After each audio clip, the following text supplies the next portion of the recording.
Assalamualaikum warahmatullahi wabarakatuh. Kepada anak-anak tahun 4 sekalian, apa khabar semua?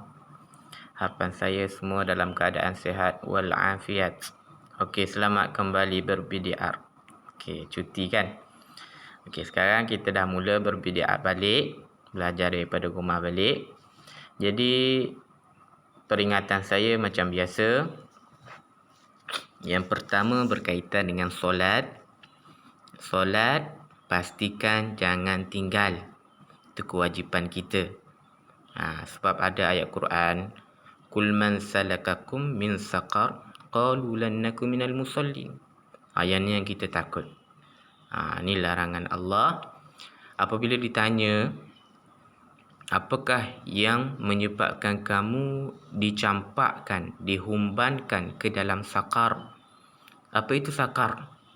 Sakar ni adalah salah satu daripada nama neraka. Neraka dia ada 7. Salah satunya sakar. Kemudian ahli sakar tu, ahli yang dicampakkan ke dalam sakar tu kata apa? Qalu lan nakum minal musallin. Aku dulu tak solat. Aku hidup di dunia dulu aku tak solat.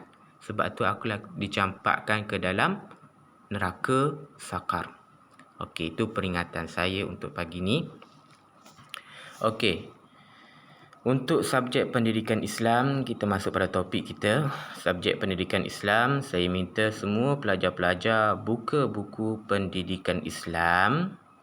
Semua anak-anak buka buku pendidikan Islam. Kita tengok pada muka surat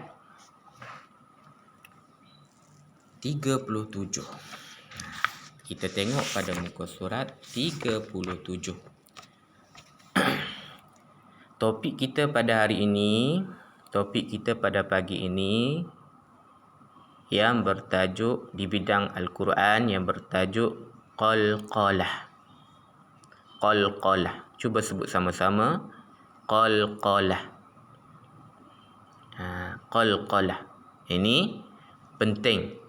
Topik ini penting supaya kita baca Quran dengan lebih tepat.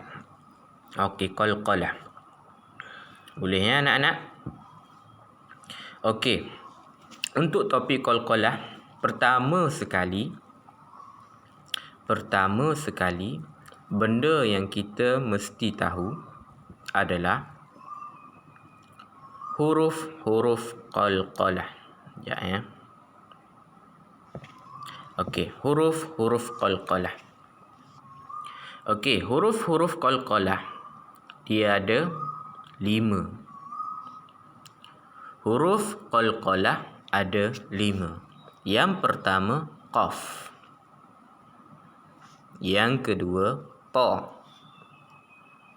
Yang ketiga ba. Yang keempat jim dan yang kelima da. Huruf-huruf qalqalah kita kena ingat ada 5. Qaf, ta, ba, jim dan da. Okey. Yang tu yang pertama. Ringkasnya baju dah kotor. Baju dah kotor.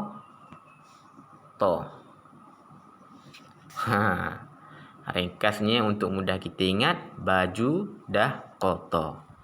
Okey. Baju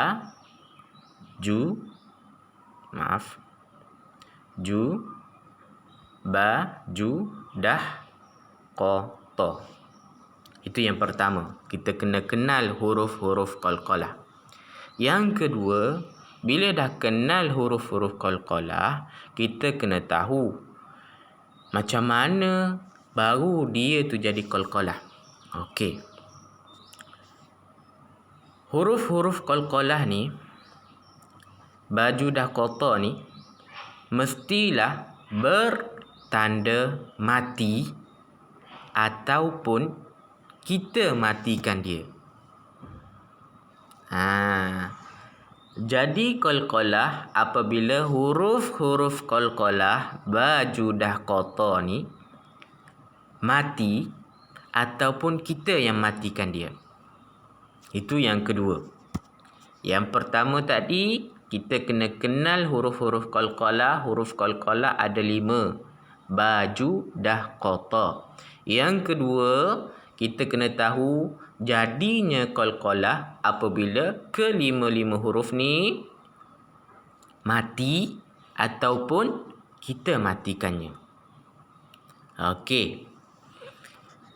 Boleh? Yang ketiga, di bidang topik qalqalah ni, yang kita kena tahu, qalqalah ni terbahagi kepada 2 bahagian. Qalqalah terbahagi kepada 2 bahagian. Yang pertama, qalqalah sughra. Yang kedua, qalqalah kubra. Okey, cuba sebut sama-sama. Yang pertama, qalqalah sughra. Yang kedua, qalqalah kubra. Boleh ya anak-anak? Okey, insya-Allah senang je. Topik hari ni senang je. Okey. Macam mana kita nak kenal qalqalah tu qalqalah sughra? Macam mana kita nak kenal qalqalah tu qalqalah kubra? Okey. Yang pertama, qalqalah sughra. Kita fokus pada yang pertama, qalqalah sughra. Qalqalah sughra ni senang sangat kalau nak kenal. Huruf qalqalahnya berada di tengah kalimah. Contoh kat sini, huruf qa. Bittaqwa. Qalqalah ni bacaan dia kena ada lantunan suara. Qalqalah sughra, lantunan suara dia lebih perlahan daripada qalqalah kubra. Maksudnya qalqalah kubra, lantunan suara dia lebih kuat. Letakan suaranya lebih kuat. Qalqalah sughra, ledakan suaranya lebih perlahan. Qalqalah sughra nak kenal, huruf dia berada di tengah-tengah kalimah dan huruf dia ni berbaris sukun. Bertanda sukun. Maksudnya huruf dia tu mati. Contoh kat sini huruf qaf. Qaf tu berbaris bertanda mati. Contoh bacaan bittaqwa. Bittaqwa. Lagi huruf ta berada di tengah-tengah kan? Matla'i. Lagi ba berada di tengah-tengah juga kalimah. Abwabiha. Abwabiha. Lagi jim. Tajri. Lagi da. Falyad'u. Yad'u. Ada lantunan. Okey. Selesai qalqalah sughra, kita pergi kepada qalqalah kubra. Qalqalah kubra. Qalqalah kubra ni nak kenal dia sangat-sangat senang, iaitu huruf qalqalah berada di akhir ayat. Huruf qalqalah berada di akhir ayat. Okey, contoh bacaan alaqa. Ni kalau awak tengok, kalau kita perasan, kita tengok huruf qalqalahnya qaf ada baris kan? Tapi bila kita waqaf, kita berhenti, apa kita buat pada huruf qaf? Kita matikan. Bila kita matikan, itu yang jadinya qalqalah kubra. Dia berada di hujung ayat. Contoh bacaan alaqa. Lantunan dia lebih keras. Alaqa. Ataupun contoh bacaan lain, yang ni ahaqqa. Ni qalqalah. Huruf qalqalah kita matikan. Kalau huruf ta, ni ta. Berada dekat hujung dan kita matikan dia apabila kita waqaf. As-sirata. Yang ni al-bab. Al-jub. Sampai habis. Itu qalqalah kubra. Okey. Untuk ringkasannya, topik kita pada pagi ni saya dah buat macam untuk meringkaskan. Okey. Qalqalah ni pertama sekali kita kena kenal huruf dia. Ni huruf ba, ju, dah, qata. Ba, jim, dah, qaf, ta. Baju, dah, qata. Yang kedua, kita kena tahu huruf qalqalah ni dia berlaku qalqalah, hukum qalqalah apabila kesemua lima huruf ni mati, sukun. Apabila kelima huruf ni bertanda sukun. Yang ketiga, kita kena tahu qalqalah ni ada dua jenis. Yang pertama qalqalah sughra, yang kedua qalqalah kubra.